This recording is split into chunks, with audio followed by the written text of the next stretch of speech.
खुशी और आप देख रहे हैं सुप्रीम पावर न्यूज। आइए नजर डालते हैं आज की बड़ी खबर पर। खबर महाराष्ट्र के गोंदिया से। देश में ईडी का डर, मोदी की केंद्र सरकार में जा रहे इसके लिए लोग, गंभीर मुद्दे हैं वंचित। बहुजन आघाड़ी राष्ट्रीय अध्यक्ष प्रकाश आंबेडकर ने लगाया मोदी पर आरोप।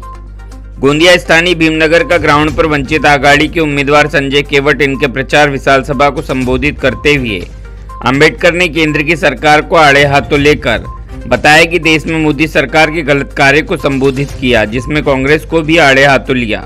इस अवसर पर जिला अध्यक्ष सतीश बंसोड़, सर्वजीत बंसोड़ और अन्य लोग उपस्थित रहे। महाराष्ट्र गोंदिया से सतीश पारधी की रिपोर्ट। ती तुमची होऊ द्यायची नसेल तर या मोदीच्या विरोधात मतदान द्या, हे आवाहन मी आपल्या सगळ्यांना या ठिकाणी करतो।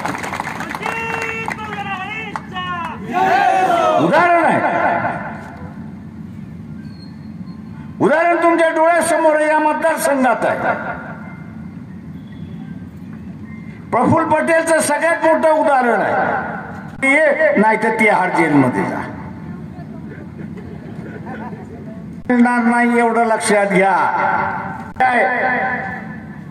इन्कम टॅक्स, जीएसटी हे सगळं तोंड द्यावं लागेल आणि त्यांच्या घरामध्ये हे आल्याशिवाय राहणार नाही, एक लक्षात घ्या। 10 वर्षाच्या कालावधीमध्ये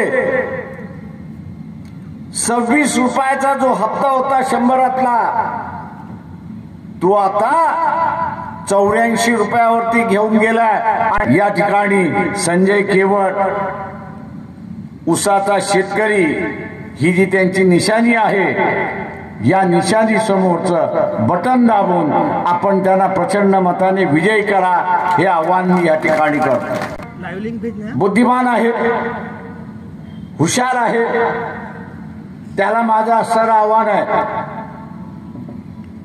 एक असणारा कार्यकर्ता उभा केला, आपल्याला दाबण्याचं कामकाज त्या ठिकाणी चाललं होतं। 2च जागा तुम्ही घ्या, आम्ही म्हटलं गेला खड्ड्यात, आम्ही भारतीय जनता पक्षाचे 2 हात करण्याची ताकद आम्ही आज या ठिकाणी ठेवतोय आणि ते आम्ही केल्याशिवाय राहणार नाही। तर काय करतील हे आपण असताना लक्षात घ्या मित्र। तर आपल्या सगळ्यांना कार्यकर्ता हा व्हावा लागेल आणि कार्यकर्ता होऊन आपल्याला 5.5 लाख मतदान कसं मिळेल, या मतदारसंघामध्ये 5.5 लाख मतदान कशा रीतीने मिळेल, याचं गणित आपण सगळेजण मांडाल ही अपेक्षा बाळगतो आणि आपली रजा घेतो।